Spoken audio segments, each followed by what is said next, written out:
이제 하나님 말씀은 마태복음 13장 1절로 9절에 있는 말씀을 여러분께 봉독해 드리겠습니다. 마태복음 13장 1절로 9절의 말씀입니다.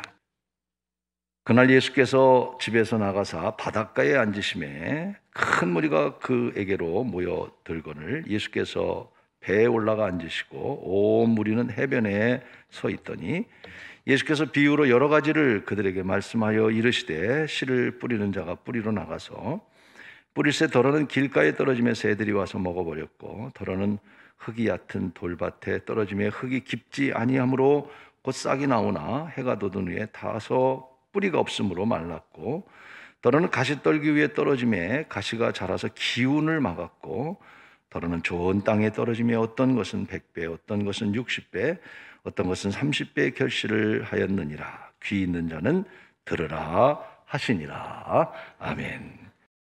오늘도 또 이렇게 확진자 수가 늘은 가운데 있지만 또 주님을 사랑하고 또 예배의 소중함을 알고 또 예배에 참여하신 여러분, 하나님을 깊이 더 사랑하고 하나님과 가까워지는 귀한 믿음의 여러분 모두가 되기를 주의 이름으로 축원합니다.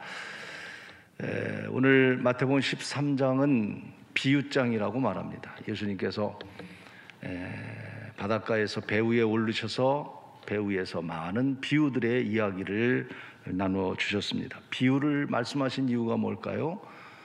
쉽게 이해하라고. 우리 삶 가운데 일어나는 여러 가지 환경들을 비유로 얘기하면서 말씀을 쉽게 이해하기 위해서 말씀을 주셨습니다. 마태복음 13장은 오늘 씨 뿌리는 비유는 첫째로 무엇보다도 예수님이 쉽게 설명하셨기 때문에 쉬운 말씀이고, 두 번째로는 우리가 너무나 잘 아는 말씀이에요. 그래서 씨 뿌리는 비유, 오늘 100배, 60배, 30배 주보를 보면서 혹시 여러분들 가운데 오늘도 뭐 비슷한 말씀이구나 라고 생각하면서 주보를 보신 분들도 없지 않아 있을 겁니다. 그만큼 그렇게 어렵지 않은 본문의 이야기입니다. 근데 저는 본문을 보면서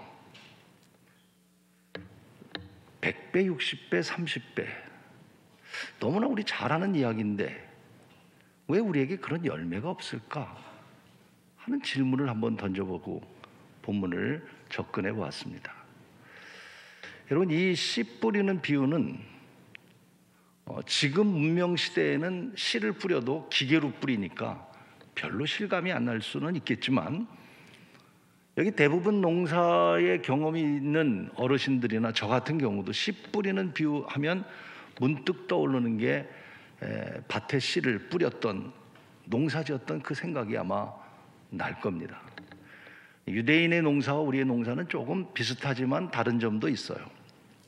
예를 들어서 우리는 봄에 밭을 일구고 씨를 뿌리지만 유대인들은 봄에 씨를 뿌리는 게 아니라 지금 11월 달에 지금 씨를 뿌립니다. 유대인들은. 우리는 결실을 가을에 거둬들이지만 그들은 봄에 결실을 거둬들입니다. 특별히 우리는 농사 그러면 논농사가 생각이 나죠. 그래서 모를 심고 노를 심는 그런 논농사지만 유대는 거의 밭농사입니다. 밭을 일구고 씨를 뿌리는. 그러니까 유대인들에게 씨 뿌리는 비유는 너무나 쉽게 이해할 수 있는 이야기죠. 여러분 잘 아는 대로 오늘 본문에 보면 4종류의 밭이 있다고 그랬어요. 다 아시죠? 자, 첫째 어떤 밭? 길가가 있다고 그랬어요. 두 번째 돌짝밭이 있다고 그랬어요. 세 번째 가시덤불이 있다고 그랬어요. 네 번째 뭐가 있어요? 좋은 땅이 있다고 그랬어요. 오늘 하시고자 하는 말씀이 뭐예요? 좋은 땅에 뿌려진 씨앗이 100배, 60배, 30배 열매를 맺듯이 열매를 맺어라, 그런 얘기죠. 그런데 아까 서론에 말씀드린 대로 우리 신앙생활하면서 여러분 100배 열매 맺고 있습니까? 신앙의 그런 열매가 우리에게 100배, 60배, 30배의 열매가 있습니까? 그렇다면 오늘 우리는 결론을 내리게 됩니다. 우리는 좋은 땅이 아니구나. 우리 신앙생활에서 진짜 100배, 60배, 30배의 그런 열매를 맺는 분이 몇 분이나 계시냐는 말입니다. 100배라고 표현한다면 여러분 100 최고를 의미하는 거예요. 최고. 100배라고 하는 의미는. 물이 몇 도에서 끓어요? 100도에서 끓어요. 100도. 시험 볼 때 제일 잘 받는 사람 몇 점 받아요? 100점 받아요. 100이라고 하는 뜻은 최고를 의미하는 거거든요. 오늘 우리가 신앙생활하면서 예수님이 이 말씀을 너무나 잘하는 말씀이지만 100배, 60배, 30배 열매가 우리 왜 없을까? 오늘 여러분 이 본문이 오늘 이 예수님께서 이 비유를 말씀하신 최고의 의도가 뭐라고 생각하십니까? 열매를 맺으라는 게 최고의 말씀의 의도일까요? 아니면 여러분 100배, 60배, 30배 복을 받으라고 하는 것이 우리 일반적으로 오늘 이 말씀은 어디서 많이 접근을 하냐면 우리 신앙생활 잘해서 우리 100배, 60배, 30배 복을 받읍시다. 그런 말씀으로 많이들 이해하십니다. 저도 여러분 우리 예수 믿고 신앙생활에 이런 열매가 있다면 좋은 일이죠. 그런데 질문은 왜 우리에게 100배의 열매가 없냐는 거예요. 답이 나와 있잖아요. 오늘 우리가 좋은 땅이 아니라는 것이죠. 그런데 예수님께서 오늘 이 말씀을 하신 근본적인 의도가 어디 있냐면 그래서 제자들이 물었어요. 예수님이 이 비유를 말씀하시고 난 다음에 제자들이 조용히 예수님께 물었어요. 예수님 이 말씀하신 이유가 뭡니까? 물었더니 예수님께서 오늘 13장 14절로 17절 가운데에 제자들이 묻는 질문 속에 내가 왜 이 비유를 말씀하는지, 이 비유는 여러분 그냥 100배 축복받으라는 얘기 아니에요. 그냥 열매 맺으라는 그런 뜻이 아니에요. 왜 이 얘기를 하게 된 가장 근본적인 의도가 이사야 선지자서를 인용하면서 이렇게 말씀합니다. 자, 그 이유가 14절 15절인데요 같이 한번 여러분 예수님의 의도는, 본문의 의도는 이거예요. 자, 14절 15절 의도가 뭘까요? 시작. 이사야의 예언이 그들에게 이루어졌으니 일러스되 너희가 듣기는 들어도 깨닫지 못할 것이요 보기는 보아도 알지 못하리라. 이 백성의 마음이 완악해져서 그 귀는 듣기에 둔하고 눈은 감았으니 이는 눈으로 보고 귀로 듣고 마음으로 깨달아 돌이켜 내게 고침을 받을까 두려워. 제자들이 예수님이 그 비유를 말씀한 이유가 뭡니까? 물었더니 오늘 우리가 생각하는 것처럼 100배 열매 맺으라는 얘기 아닙니다. 이 말의 뜻이. 이사야서를 통해서 하시는 말씀이 무슨 말씀이냐면 사람들이 듣기는 들어도 깨닫지 못해. 보기는 보아도 알지도 못해. 그 이유가 뭔가 봤더니 15절에 이 백성이 가장 핵심적인 이야기가 여기 있습니다. 오늘 본문에 얘기하고자 하는 핵심이 여기 있습니다. 마음이 완악해졌다는 거예요. 마음. 그래서 마음이 완악해져서 귀는 듣고 둔하고, 듣잖아요 여러분. 우리가 듣는데도 마음이 완악해져서 열매가 없다는 거예요. 또 눈을 감았으니 이는 눈으로 보고 귀로 듣고 마음으로 깨달아 돌이켜 내게 고침을 받을까 도리어 두려운 거예요. 그냥 말씀을 받아들이지 않는다고 하는 그런 이야기지요. 다시 말하면 이 본문의 말씀을 하시게 된 이유는 뭐냐면 바리새인과 서기관들이 하나님을 믿는다고 하면서도 마음이 완악해져서 그들의 마음이 돌밭과 같고 길가와 같고 가시덤불과 같아서 열매가 없다고 말씀하시면서 너희들 오늘 우리들에게 적용한다면 오늘 우리들에게도 적용될 수 있는 말씀 아니겠어요? 왜 열매가 없냔 말이에요. 열매가 있어야 되지 않겠어요? 그냥 믿습니다. 100배의 축복을 주시옵소서. 그게 아니라는 거예요. 오늘 이 100배의 열매를 맺기 위해서는 좋은 땅이 되어야 된다는 것을, 완악한 마음이 돼서는 안 된다는 것을 예수님이 말씀하고 계신 거예요. 농사를 지을 때 여러분 씨도 중요하지만 중요한 게 뭐냐면 밭이거든요. 씨는요, 일반적으로 농부가 씨를 뿌릴 때 그 뿌리는 씨는요 특별한 씨를 선택합니다. 좋은 씨를 선택합니다. 당연한 일이죠. 그래서 농부는 다음 열매를 위해서는 씨를 뿌릴 때 그 씨는 특별하게 좋은 씨를 고르는 거기 때문에 오늘 본문 속에서도 예수님은 그 무리들의 마음을 알았어요. 씨는 너희들이 언제나 좋은 걸 뽑는다. 그런데 문제가 뭐냐면 밭이라는 거예요. 밭, 마음이죠, 마음. 밭을 잘 비옥하게 만들어야 열매를 맺지 않겠느냐. 그러니까 제자들이나 바리새인들이 그 뜻이 무엇인지를 알게 된 거예요. 그래서 농사를 지을 때는 씨보다 중요한 게 밭이야.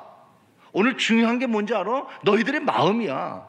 오늘 여러분, 저와 여러분에게 중요한 게 뭔지 아세요? 열매를 못 맺는 이유가 뭔지 아세요? 열매를 맺으려면 어떻게 해야 되는지 아세요? 좋은 밭이 되라는 걸 주님이 말씀하고 있는 거거든요. 다시 말하면 오늘 우리가 좋은 밭이 아니기 때문에 열매가 없는 거예요. 열매가 없는 거예요. 좋은 밭을 만들기 위해서 농부가 밭을 일구고 거름을 주고 옥토로 만들고, 특별히 지금 이제 11월 비가 늦은 비가 옵니다. 유대 땅에는 그 비가 오면요, 그 가물은 사막에 비가 안 와요. 그런데 이 11월 달에 비가 와요. 이제부터. 그런 비가 오면 비 오는 순간에 그 땅을 옥토로 만드는 거예요. 그래 열매가 있다는 거예요. 그들이 이 사실을 알았던 거죠. 그뿐만 아니라 옥토로 만들기 위해서는 6년 동안은 땅을 경작하고 1년은 쉬게 만들어서 더 많은 풍작을, 더 많은 결과 열매를 맺게 하기 위해서 땅을 그렇게 만드는 그들의 마음을 주님이 아시고 이 말씀을 하셨는데, 오늘 우리들에게도 너무나 가슴이 와닿는 말씀이에요. 왜 우리 열매 없어요? 오늘 여기서 네 종류의 밭을 잠깐 우리 생각해 볼 필요가 있어요. 이런 밭은, 세 종류의 밭은 열매가 없다는 거예요. 그 첫째가 뭐냐면 4절에 길가와 같은 마음이라고 말씀하셨어요. 자, 4절 같이 읽겠습니다. 시작. 뿌릴새 더러는 길가에 떨어지매 새들이 와서 먹어버렸고. 길가와 같은 마음 때문에. 그러면 이 4절을 말씀하시고 4절에 대한 설명도 하셨어요. 그 설명이 19절이에요. 자, 길가는 이거다. 답이 나와 있어요. 아주 너무 쉬운 비유예요. 너무 잘하는 비유예요. 자, 그럼 길가는 뭘까요? 19절 읽겠습니다. 시작. 아무나 천국 말씀을 듣고 깨닫지 못할 때는 악한 자가 와서 그 마음에 뿌려진 것을 빼앗나니 이는 곧 길가에 뿌려진 마음은 뭐냐면 아무나, 누구든지 복음을 듣는다는 거예요. 그 복음을 듣고 깨닫지 못하는 사람. 그러면 깨닫지 못하면 악한 자가 와서 그 씨앗을 빼앗아 간다는 거예요. 어떤 마음입니까? 여러분, 당시 농사를 지을 때, 밭농사를 할 때 그 농사를 지면서 사람들이 다니는 길이 있어요. 그 길은 사람들이 밟고 다니기 때문에 딱딱해요. 씨를 뿌리면 그 씨가 길가에 떨어진 씨앗은 딱딱하니까 절대로 자랄 수가 없어요. 그 씨가 보이니까 새들이 와서 그 씨를 쪼아 먹는 거예요. 땅 속에 있는 씨앗도 새들이 빼먹는데 하물며 길가에 있는 거 안 빼먹겠어요? 이런 길가에 심겨진 씨앗이 열매가 있을 수 없다고 하는 이야기죠. 그러면서 19절에 설명하는 거잖아요. 그게 뭐예요? 그 설명이 뭡니까? 깨닫지 못할 때는 말씀을 듣고 전혀 깨닫지 못해 받아들이질 않는다는 거예요. 굳어졌다는 거예요. 누가 뭐를 얘기를 해도, 하나님의 말씀을 얘기해도 받아들이려고 하는 귀가 없단 말이에요. 여러분, 어떻게 열매를 맺냐 말이에요. 이 설명을 누가 했냐면 C.S. 루이스라고 하는 사람이 아주 이 악마의 편지라고 하는 책에서 이 길가와 같은 마음은 이런 것이다 라고 비유로 얘기를 했어요. 그 비유로 여러분을 대신하려고 그래요. 칼 루이스가 뭐라고 얘기하냐면, 어떤 노인이 있는데 그 노인이 매일 도서관에 가서 책을 읽는 아주 지적인 분이에요. 그래서 그날도 도서관에 가서 책을 읽습니다. 그 책에서 많은 걸 깨달아요. 그러다가 책을 보다가 책에서 뭘 발견하냐면 신을 발견해요. 하나님을. 이야, 이런 분이 계시구나. 하나님을 몰랐던 이 노인이 책에서 하나님을 발견하니까 하나님이 궁금했어요. 그래서 하나님에 관한 서적을 찾으려고 도서관에서 내가 하나님에 관한 책이 뭐 있는가 막 찾는데, 마음속에서 이 노인에게 이렇게 얘기합니다. 지금 점심시간이야. 배고픈데 점심 먹고 와서 하나님 책 찾아도 괜찮을 거야. C.S. 루이스의 비유의 얘기입니다. 배고픈데. 그러니까 이 노인이 책을 찾으려고 하다가 그래 지금 점심시간이지. 아유 이따 찾지. 그래서 식당에 가서 식사를 합니다. 근데 식사를 하면서도 그 마음의 궁금함이 해결되지 않았어요. 하나님? 그 하나님이 어떤 분일까? 빨리 밥 먹고 내가 그 하나님을 좀 알아봤으면 좋겠는데 하는데 또 마음속에서 그렇게 얘기합니다. 너 그럴 필요 없어. 뭘 그렇게 골치 아프게 생각해? 밥 먹고 맛있게 먹고 그저 지금 즐겁게 사는 게 그게 최고지. 무슨 지금 밥 먹을 시간인데 뭐 때문에 책을 찾고 하나님을 찾아? 그럴 필요 없어. 그러다 보니 이 노인네는 그만 하나님의 서적을 찾는 걸 잃어버렸습니다. 하루의 일과를 끝나고 이는 버스를 타고 아무런 생각 없이 집을 향해 돌아갑니다. 그때에 노신사 뒤에서 회심의 미소를 띄우며 악마가 이렇게 말합니다. 그래, 너는 잘하고 있어. 그래, 넌 잘하고 있는 일이야. 여러분, C.S. 루이스가 말하는 길가라는 거 충분히 이해가 되시죠? 우리가 어떤 말씀을 듣고 그래, 맞아. 성경을 보면서 맞아. 내가 하나님을 알고 싶어. 은혜를 받고 싶어. 하나님 사랑하고 싶어. 주님을 위해서 살고 싶어. 그런데 속삭입니다. 그럴 필요 없잖아. 지금 바쁘잖아. 딴 사람도 안 하는데 너 혼자 잘날 필요 없잖아. 너 혼자 할 필요가 뭐 있어. 그렇다 보니 어느덧 하나님을 잃어버린다는 겁니다. 여러분, 이것은 길가와 같고 결코 열매가 있을 수 없습니다. 혹 우리 가운데 아직도 길가와 같은 그런 마음을 갖고 신앙생활하고 있지는 않습니까? 결코 열매가 있을 수 없다는 말씀인 것이죠. 두 번째로는 여러분, 돌밭에 대한 이야기를 하셨어요. 5절이죠. 5절을 읽겠습니다. 시작. 더러는 흙이 얕은 돌밭에 떨어지며 흙이 깊지 아니함으로 곡삭이 나오나 6절 해가 돋은 위에 타서 뿌리가 없으므로 말로. 충분히 이해가 되시죠? 근데 그 6절 말씀을 예수님이 풀이해 주셨어요. 해석해 주셨어요. 그 돌밭은 어떤 마음이냐? 20절 이렇게 얘기합니다. 20절. 자, 돌밭 시작. 돌밭에 뿌려졌다는 것은 말씀을 듣고 즉시 기쁨으로 받되 그 속에 뭐가 없어요? 뿌리가 없어 잠시 견디다가 말씀으로 말미암아 환난이나 박해가 일어날 때 곧 돌밭은요, 여러분, 돌밭, 유대는 돌이 많아요. 우리 강원도, 우리는 지금 논농사가 아니라 밭농사라고 그랬어요. 그들은 대부분. 그래서 땅을 일궈야 돼요. 근데 땅을 일궈야 되는데 유대 땅엔 돌이 그렇게 많아요. 그래서 예수님이 쟁기를 잡은 자가 뒤를 돌아보지 말라고 그랬죠. 그 이유가 뭐냐면 뒤를 돌아다보면 돌이 많기 때문에. 그래서 예수님이 그 비유를 말씀하신 거예요. 돌이 많기 때문에 뒤돌아보면 틀림없이 넘어지거나 칼날이 나갑니다. 그러니까 조심하라는 얘기거든요. 그만큼 돌이 많아요. 그래서 밭농사를 하려면 돌을 따로 이렇게 모아놨는데, 골라놨는데 그 돌 위에 떨어진 씨앗이 어떻게 되겠어요? 흙이 없잖아요. 그러니까 잠깐 자라다가 햇빛이 나면 죽어버린다는 얘기예요. 그런데 그 비유를 5절에 뭐라고 말씀하십니까? 아주 간단히 얘기합니다. 뿌리가 없어서 환난이나 박해가 일어나면 넘어진다는 거예요. 조금 어려운 일이 생기면 쉽게 무너진다는 거예요. 이 말씀은요, 어떤 의미를 가지고 있냐면 뿌리가 없기 때문에 무너지는 거예요. 우리가 뿌리가 없는 나무는요, 쉽게 무너지잖아요. 제가 한번 큰 나무가 쓰러진 걸 보고 너무 놀란 적이 있어요. 굉장히 큰 나무였어요. 아주 오래된 나무였고요. 그리고 약간 이렇게 계곡에 있는 나무였는데 엄청난 큰 나무가 무너졌어요. 근데 나무가 무너질 이유가 없어요. 왜냐하면 이파리도 퍼렇고요, 오래돼서 나무도 굵고요, 너무 멋있는데 쓰러진 나무를 보고 깜짝 놀랐습니다. 이유는 뭐였냐면 뿌리가 다 썩었더라고요. 아무리 잎이 무성하고 풍성해도요, 뿌리가 없으면 무너지는 거예요.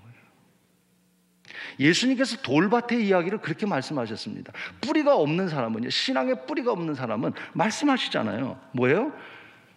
환난과 박해, 육체적인 어려움이 오면, 다시 말하면 이거 역으로 말하면 우리가 신앙생활하는 이유가 뭐냐면 육체를 위해서 한다면, 육체의 고난이 오면 뿌리가 없기 때문에 무너진다는 것이죠. 여러분, 예수 믿는 목적이 잘 되기 위해서예요?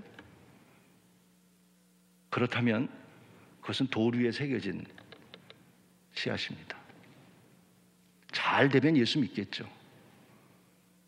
여러분, 건강을 위해서 예수 믿습니까? 물론 우리가 하나님의 축복과 건강과 다 필요한 얘기지만 그것이 목적은 아니라는 것이죠.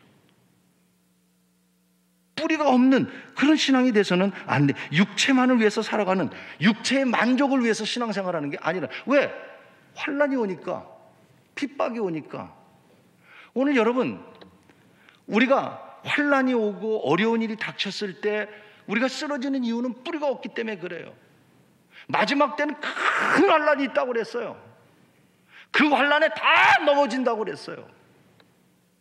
그렇기 때문에 결코 여러분, 돌 위에 우리가 씨를 뿌리고 열매를 기대한다면 결코 열매를 기대할 수 없기 때문에, 저는 여러분, 우리 성도들의 마음이 돌밭에 뿌려진 씨앗이 되지 않기를, 돌밭이 되지 않기를 주님의 이름으로 축복합니다. 세 번째는 가시덤불의 마음이라고 7절에 말씀하셨습니다. 자, 7절에 같이 읽겠습니다. 더러는 가시 위에 떨어짐에 가시가 자라서 기운을 막았고, 그러면 가시떨기는 어떤 것이라고 예수님 말씀하셨을까요? 22절에 이렇게 말씀하셨어요. 22절 시작. 가시떨기에 뿌려졌다는 것은 말씀을 들으나 세상의 염려와 재물의 유혹에 말씀이 막혀 결실하지 못한 자. 가시떨기에 떨어진 것은 가시의 기운이 그 씨를 못 자라게 했는데, 그 기운이 뭔가 봤더니 그 기운은 염려와 재물의 유혹이다라고 말씀하고 있습니다. 이 가시덤불이라는 건요, 좋은 의미가 없어요. 저주의 상징이에요.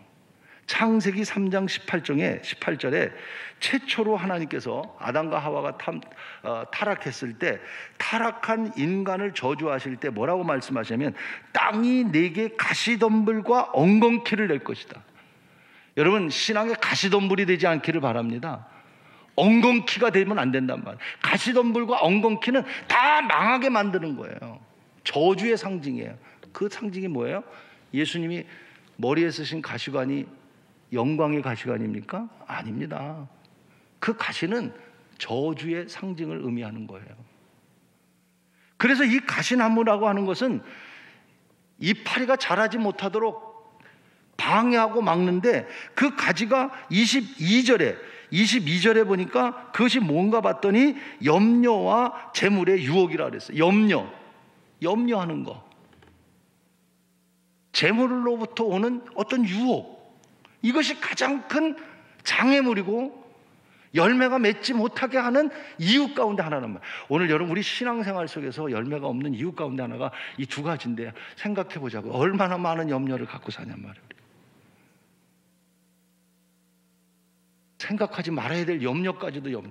성경을 보십시오. 성경에 염려하라는 말 한마디도 없습니다. 왜 염려할까요? 왜 염려할까요? 여러분, 하나님을 우리가 신뢰하지 못하기 때문에 오는 염려예요. 정말 하나님을 잘 경외하면 염려하지 않을 수 있습니다. 아멘 안 할 줄 알았습니다. 왜? 아무리 하나님을 잘 믿어도 염려가 되니까 우리는. 그러나 아니에요. 성경을 보세요. 하나님을 잘 믿으면, 여러분, 성경에 어디 염려하라고 쓴 데가 있습니까? 아무것도 염려하지 마라, 두려워하지 마라, 걱정하지 마라. 그런데 오늘 우리들이 염려하기 때문에 오늘 왜 우리가 100배 열매가 없을까요? 하나님을 잘 신뢰한다고 하지만 신뢰하지 못하기 때문에 염려하는 것이고, 재물의 유혹에 우리가 빠져서 이 방해물 속에 우리가 살아가기 때문에 그러는 겁니다. 보십시오. 성경에 말씀합니다. 요한일서 2장 15절에 이 세상이나 세상에 있는 것들을 사랑하지 말라. 주님의 말씀이에요. 여러분, 세상 것을 사랑하지 않고 어떻게 살아가냐고 우리 이런 생각을 합니다. 너희 세상에 염려하지 말라. 어떻게 여러분, 믿음 없기 때문에 하는 얘기예요. 성경은 말합니다. 염려하지 말라고. 세상을 사랑하지 말라고. 그런데 오늘 왜 열매가 없을까요? 세상을 사랑하니까, 염려하니까. 마태복음 6장 24절에도 이렇게 말씀합니다. 한 사람이 두 주인을 섬기지 못할 것이니 혹 이를 미워하고 저를 사랑하거나 혹 이를 중히 여기고 저를 경히 여기니 너희가 하나님과 재물을 겸하여 섬기지 못해. 여러분, 하나님과 재물 겸해서 섬길 수 없습니다. 성경이 말씀하고 있습니다. 재물이 아니래요. 하나님이래요. 그런데 우리는 재물과 하나님 속에서 이 유혹을 갖고 있기 때문에 자꾸 우리는 가시덤불과 같은 마음이란 말이에요. 오늘 예수님께서 이 본문에 말씀하신 이유는 100배의 열매를 맺으라는 게 아니라, 여러분, 우리에게, 바리새인들에게, 서기관들에게, 제자들에게 너희들 돌밭이 되지 마. 오늘 우리들에게도 말씀하시는 거예요. 너희들 가시밭이 되면 안 돼. 그래서 열매가 없어.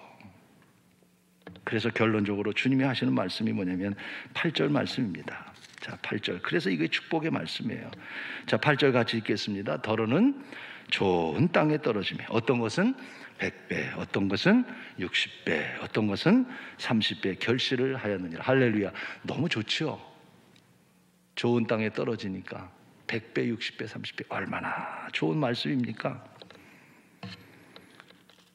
자, 그 뜻은 23절에 말씀하셨어요. 자, 23절.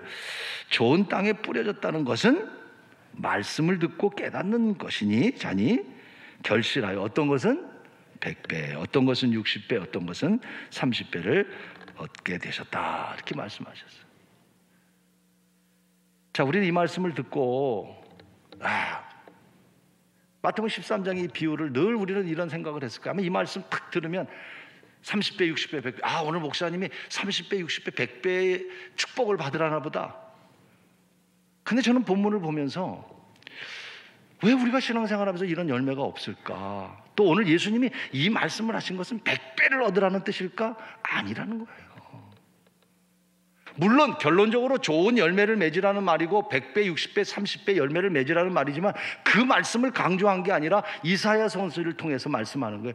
너희 마음이 좋은 땅이 되어야 열매가 있다는 마음을 얘기하고 계시다는 거예요. 마태복음에는 이 좋은 땅에 뿌려졌다는 것이 말씀을 듣고 깨닫는 자니라고 표현했고, 마가복음과 누가복음에도 똑같이 기록되는데 마가복음에는 말씀을 듣고 받아라고 표현이 되어 있고, 누가복음에는 가장 누가복음이 잘 표현됐다고 생각합니다. 자, 누가복음 편에 이 세 가지, 마태복음과 마가복음과 누가복음을 종합해보면 누가복음이 종합적인 얘기입니다. 좋은 땅은 이겁니다. 여러분, 이 마음 오늘 가지셔야 합니다. 이런 마음이 되시기를 축복합니다. 그게 뭘까요? 15절입니다. 같이 읽습니다. 시작. 좋은 땅에 있다는 것은 착하고 좋은 마음으로 말씀을 듣고 지키어 인내로 결실. 한 번 더 우리 마음밭에 새깁시다. 다시 한번 시작. 좋은 땅에 있다는 것은 착하고 좋은 마음으로 말씀을 듣고 지키어 인내로 결실하는 자니. 할렐루야. 오늘 예수님이 하시고자 하는 말씀은 100배 열매 맺으라는 얘기 아닙니다. 그것은 결과입니다. 우리를 향해서 좋은 열매를 맺으라고 하는 것은 결과를 얘기한 겁니다. 오늘 이 13장의 비유의 말씀은 그 좋은 결과를 얻기를 바라면서 주님께서 하시는 말씀은 좋은 마음을 가지라는 것입니다.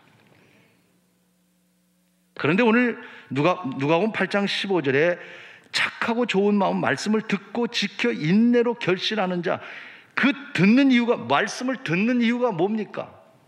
우리가 말씀을 보는 이유가 뭡니까? 오늘 여러분 말씀을 듣는 이유가 뭡니까? 보는 이유가 뭡니까? 어떻게 하면 열매를 맺을 수 있습니까? 누가복음이 말씀하잖아요. 듣고 지켜 행하는 자. 요한계시록 1장 3절에도 이 예언의 말씀을 읽는 자와 듣는 자와 그 가운데 기록한 것을 지키는 자가 복이 있다.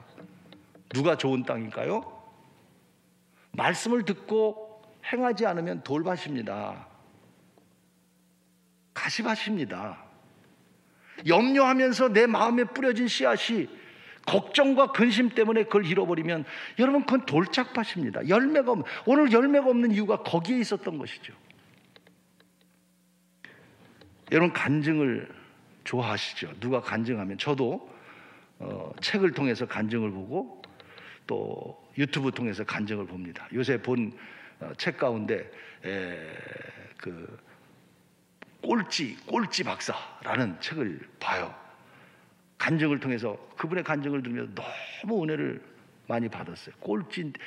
그냥 늘 삶이 꼴찌였는데 하나님이 박사를 만드셔가지고 우리나라 에이즈의 최고의 권위자를 만들어주셔서 지금은 이제 간증하면서 간증하는 게 그런 간증을 들으면 너무너무 좋아요. 여러분도 간증 좋아하시잖아요. 그런데 여러분 간증을 듣고 은혜도 받고 감동도 받고 때로는 눈물도 흘리고 제 경험이에요.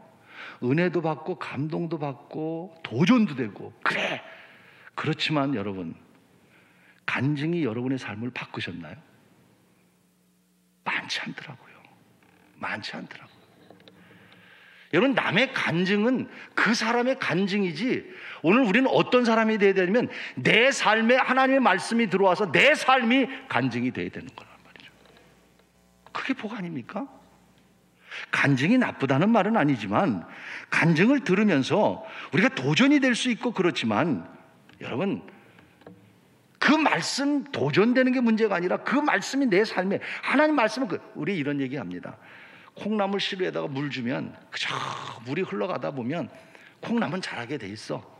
신앙생활이라는 것도 그저 몰라도 그냥 듣다 보면 말씀이 생겨. 그런가요? 저는 미안하지만 그런 분 그렇게 많지 않다고 저는 생각합니다. 성경은 그렇게 말하고 있지 않다고 저는 생각합니다. 그냥 콩나물 시루에다 물 붓듯이 부으면 그냥 말씀이라는 걸 그냥 듣다 보면 언젠가 그 말씀이 역사할 거예요. 아닙니다. 오늘 이 말씀은 그 말씀하신 겁니다. 아니라는 겁니다. 그건 돌밭이 될 가능성이 많다는 겁니다. 가시밭이 될 가능성이 많다는 것입니다. 길가가 돼서는 안 된다는 것을 말씀하고 있는 겁니다. 그래서 예수님은 이 말씀을 통해서 말씀 속에 우리가 좋은 땅이 되어서 그 좋은 땅에 마음을 가질 때 100배, 60배, 30배의 열매를 맺게 되느니라 라고 말씀하신 거예요. 자, 한 청년이 주님 앞에 찾아와서 어떻게 하면 영생을 얻겠습니까? 너 가진 거 다 나눠주고 나를 따르라. 부자 청년이 그걸 나눌 수가 없었어요. 그래서 근심하고 돌아갔습니다. 주님의 제자가 못 됐습니다. 베드로에게 나타나셨습니다. 주님이 너 그물을 버리고 나를 따르라. 예, 주님. 그는 그물을 버리고 주님을 따라갔습니다. 여러분, 행한 자와 행하지 않은 자의 결과인 것이죠. 열매 있는 자와 열매 없는 자의 이야기를 말씀해 주고 있는 것입니다. 물론 저는 여러분이 정말 100배, 60배, 30배 하나님 믿고 물질적이든 어떤 면이든 하나님의 축복이 그렇게 다 받는 사람이 되기를 원합니다. 되기를 바랍니다. 여러분 아멘 하세요. 아멘이죠. 그러나 정말 그 열매가 있으려면 좋은 밭이 되셔야죠. 어떻게 돌밭에서 100배를 하기를 기다리고 계십니까? 어떻게 세상을 사랑하고 세상의 염려와 근심 속에 살면서 주여 100배를 달라고 주님 앞에 얘기하십니까? 없대는데 열매가. 좋은 땅에 뿌려진 씨앗만 100배, 60배, 30배 열매가 있다고 말씀하셨으니 사랑하는 여러분, 좋은 땅, 좋은 마음, 정말 하나님의 말씀을 듣고 그 말씀을 마음밭에 잘 심어서 잘 이꾸어서 오늘 우리 사랑하는 성도들에게 100배, 60배, 30배의 열매도 있는 축복의 귀한 마음들 되기를 주님의 이름으로 축원합니다.